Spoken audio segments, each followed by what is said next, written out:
So we're going to look at a game, another wing gambit here, that it trashes black Sicilian studies. And it was my first game today against a master strength player. I don't know why it is. I always draw stronger players on my first game. At any rate, what we're going to do in this particular game is note the order of moves that was made, because I haven't really analyzed this game and I've never played this series of moves before. Black did some rather interesting things, and we're going to look at it right now.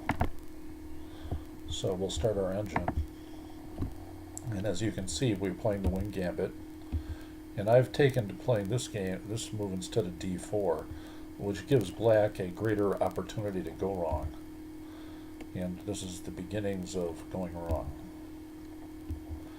Recapturing with the queen here, I think black wants his knight on that square.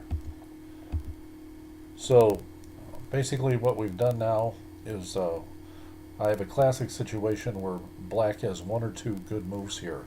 If he plays knight to c6, he gets c4 right away, and when c4 happens, he's faced with a dilemma. Now it is playable and he can do it, but it's not the right move. So he plays it.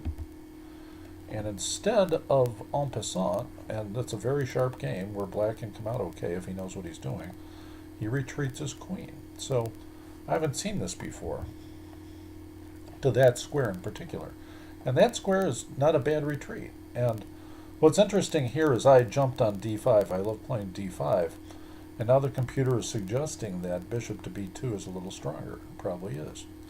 So I play d5. He makes the capture, I recapture, he moves his knight. And now it says the best move is for me to move my knight back to e2. So, or rather my bishop back to e2, which is rather not in the spirit of a gambit, let's say.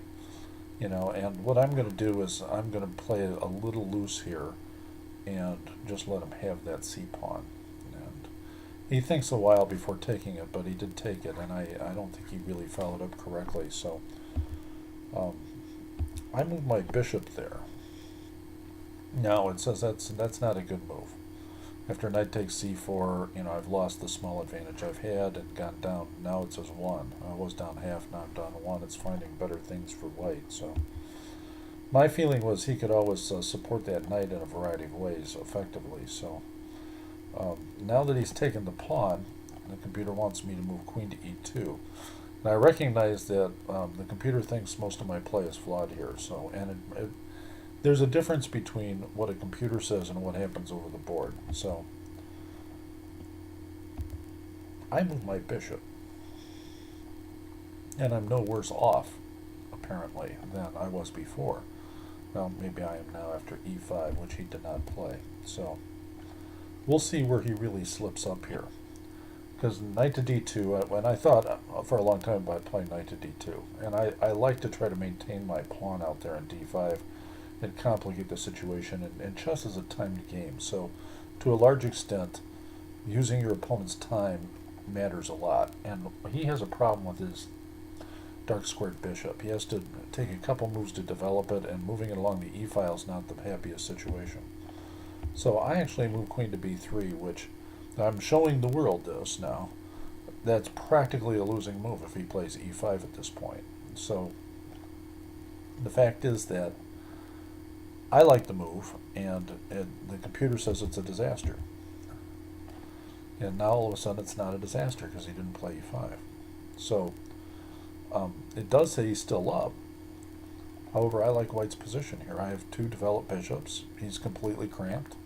You know, I have freedom to go the rest of the way with my development, and I don't really see where black's got anything. Now it says he's got to move g6 to develop his bishop, which he didn't do. He moves his knight there, and I just snap his knight, his other knight, which he takes properly with the g-pawn. And the computer still says black's up, and I got to tell you, you know, it looks to me like white's up, so I'm sure I'm wrong. Okay, so I take the b-pawn, and the right move is to blockade with knight to d6. So And, it is a little tempting for him to do something along the lines of move e6 and have a discovered attack, but that gets a little iffy. For one thing, I can take it. So um, he develops and he intends to castle. So there's a lot of ways to approach it at this point, and um, amazingly, I come up with the move that the computer says is best, because it's really tempting to move knight to d2 or c3 or even rook to e1, and I am doing whatever I can to create a commotion and a problem in this position.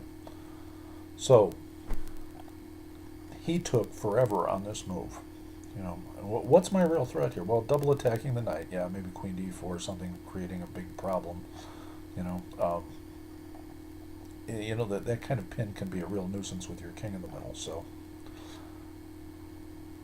he took forever and finally decided to take the pawn, which he should just castle probably, and he just couldn't resist taking this pawn. And now all of a sudden I'm up tremendously with very simple, beautiful moves. I'm going to be fully developed, and he's got a knight to worry about. And now you're going to see me go wrong again. So it likes him to move queen to d6. Let's see what the response to queen to d6 is.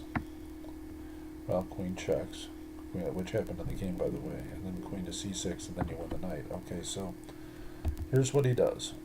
He moves his queen there to protect his knight. Now, the computer says queen to b5 check is the right move. This computer, Stockfish 8, on the analysis site, I noticed marks that as a mistake.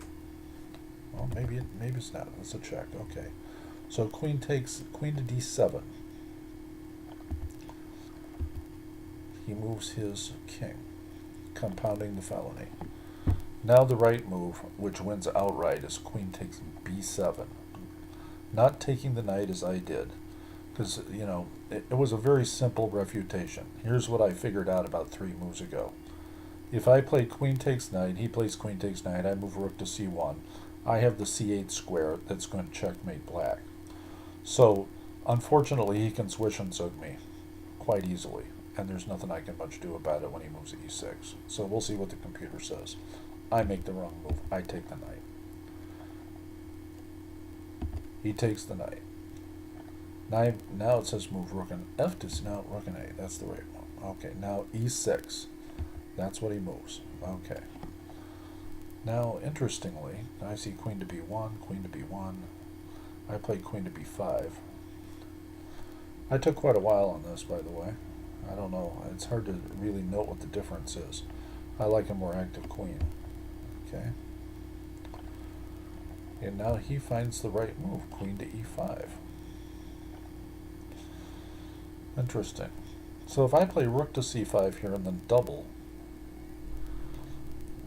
it's obvious that I have a huge advantage. I'm probably going to win. He's got a very awkwardly placed king. Instead, I take that pawn. And it says he can basically try to exchange.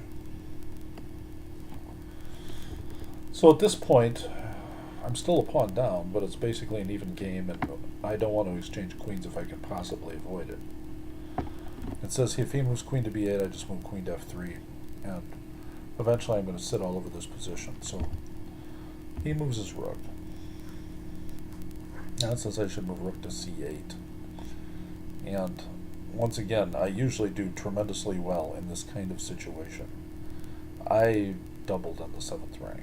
So I think 9 out of 10 players would have also, but rook to c8 does create mate threats, doesn't it? Yeah. So I was impatient. Look, my move's almost as good. Stockfish 8 says take the rook. So he pushed the pawn. And now bishop to h5 was the killer move, apparently. And I took. And now we move bishop to h5. And this game's over. So, I won't play out the rest of the game. I allowed him to get into an ending here somehow, believe it or not. Because queen, let's face it, queen is going to d7, and then bad things are going to happen after that. So, we're going to terminate this at this point on move 18. This game was won, and eventually, unfortunately, it was just won on time, strangely enough, but it was won.